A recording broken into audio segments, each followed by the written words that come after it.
like to speak to us about why you believe Scotland should be independent? Okay, thanks very much. Can I say first of all, thanks very much for coming along tonight. It's a fantastic turnout. I've been coming to meetings here for the best part of 20 years, usually to stand on this stage and find out if I've been elected or not, and I've lost and I've sometimes and won sometimes, but I can't remember a political meeting as well attended as this in all that time, so thanks very much for coming along tonight. One of those previous occasions was in the referendum in 1997. At that time I was the councillor in Clackmannanshire Council in opposition, and I made the suggestion that the council should really pull out all the stops to make sure that it was the first to announce its referendum results.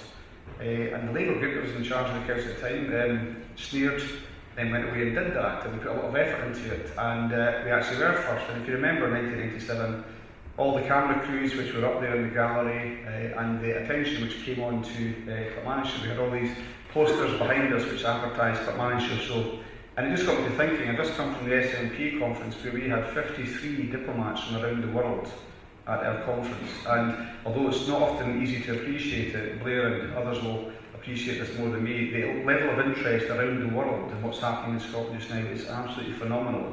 And wouldn't it be great if the first part of the referendum result was announced here in Alloa Town Hall? I'm not sure you could fit in the media far less anybody else. And that gives you an idea of the momentous nature of what we're doing just now. It was interesting listening to Robbie, because when I was 16, I was under referendum in fact, and my mother was unwell, and I asked my mum if I could go along to the polling station with her polling card to vote in the referendum. I don't remember being political at all, but of course she said no, you couldn't do that. And then I went into the forces for a short time, came out and joined not the SNP but the Campaign for a Scottish Assembly, which was an all-party organisation at that time. And then a year afterwards went to university and joined the SNP. And it wasn't really because I thought I could have a career and become a government minister. The SNP was at 12% in the polls that time, and Dennis may be able to confirm or otherwise, but the inducements to join the Labour Party when you go to university with assurances of becoming a councillor very quickly and possibly an MP, it's a far more attractive proposition if you wanted a career. So that was my start really for independence. And just listening tonight to some of the points which have been made, we've heard a number of things which people I think here, probably the bulk of people, and I see people here that I know would be guest voters, and I see some people I'm surprised to see here, and it's great to see everybody. On many of the points that were raised tonight, we would probably all agree on those points. It's not really about those individual points though. And I'll give you an example. Say, we talked about welfare cuts and the bedroom tax. Now, I know that the Labour Party in the Scottish Parliament doesn't support the bedroom tax. The SNP doesn't support the bedroom tax. The Greens and the Independents who they don't support the bedroom tax. I don't think, even though the parties supported it and brought it in, the Lib Dems support the bedroom tax. So the point is, you've got a massive majority in the Scottish Parliament against the bedroom tax and against these welfare reforms, and yet it's still happening. That's the important point, it's still happening. Another issue which has been raised at the start of the night was in relation to defence. Same thing, we've had a vote this term in the Scottish Parliament on nuclear weapons, a massive majority against nuclear weapons. And one of the issues, one of the points that those in the No campaign will mention all the time is that being part of the UK, we share the risk. Well, the way that the risk has been shared in relation to nuclear weapons is to site all the warheads nearest to the population centre, the biggest population centre in Scotland. But that's not sharing the risk. And of course, even though we have all those MSPs, indeed a majority of Scottish MPs at Westminster against nuclear weapons, against Trident, we still have Trident nuclear weapons in this country. And also just to mention, I know some people here are ex-armed forces, and going back to one of the earlier questions, the one thing we wouldn't be able to, or have to do, if we didn't have to pay for nuclear weapons, is do what the UK government has done, which is demolish many of the ancient Scottish regiments, some of which go back to before the Act of Union in 1707. But they've also had somebody from the MOD going into people when they're on active service in Afghanistan, siding up behind them and giving them a P45 for an active service. They've said that with the SNP's part, there'll be no more of that, no compulsory redundancies for people in the armed forces in that way. Absolutely scandalous thing to have done.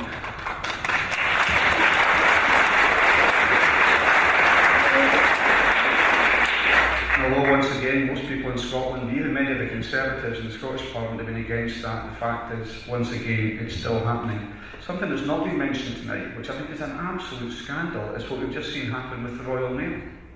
We have an absolute majority against the sell-off. I think there's a majority in the UK against the sell-off of the Royal Mail, and yet it still happened at an absolute knockdown price. So what we've done is nationalise the cost of the pensions, which have to be paid, and we've privatised the profits in the Royal Mail. So my party, for its part, and I think Alexander's quite a good guy actually, he's made a commitment to say we will renationalise the Royal Mail if we become independent. The fact is it's happened now, despite the complete opposition, almost unanimous opposition in Scotland. It's happened now despite that fact.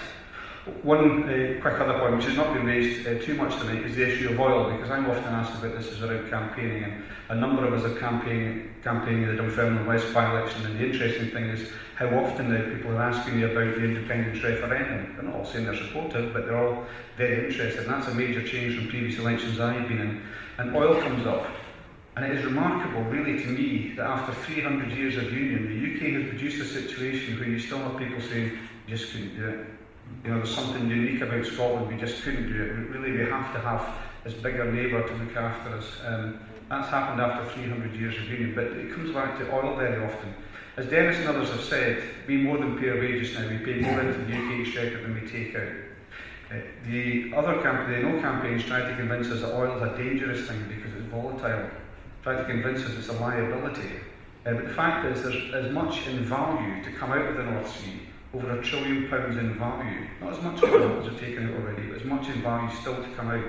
And that's before we've really looked at the west of Shetland. If you look at some of the investment, billions of pounds by international oil companies being invested in the west of Shetland, which is harder to get out of the ocean. There's a massive reserves. We really, in Scotland, you wouldn't think it, given the fact that this lady talking about the way her mother's being treated by ATOS, that we are one of the richest countries in the world and we've got huge resources here. And again, it's been incredible to me to see how the no campaign has taken that and presented that as a negative.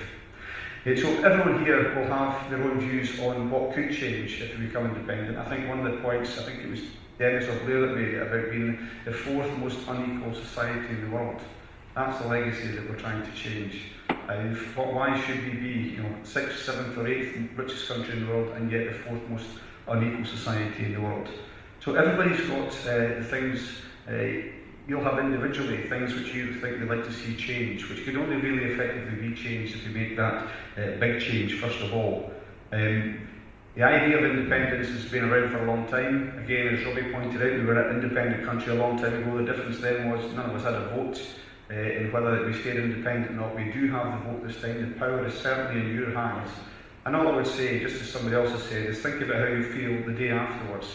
If whatever's important to you, which can then be changed because of that yes vote, has got a very good chance of coming to fruition. Imagine how you feel, and I think that's really important. A number of people I've spoken to recently, and I don't know about you guys, have said, after this referendum's done, I'm away for 2 weeks holiday. I'm going to wherever it is, just relax and do nothing for 2 weeks holiday. I cannot imagine a more exciting time than the immediate aftermath of the referendum, and I'm really looking forward to it.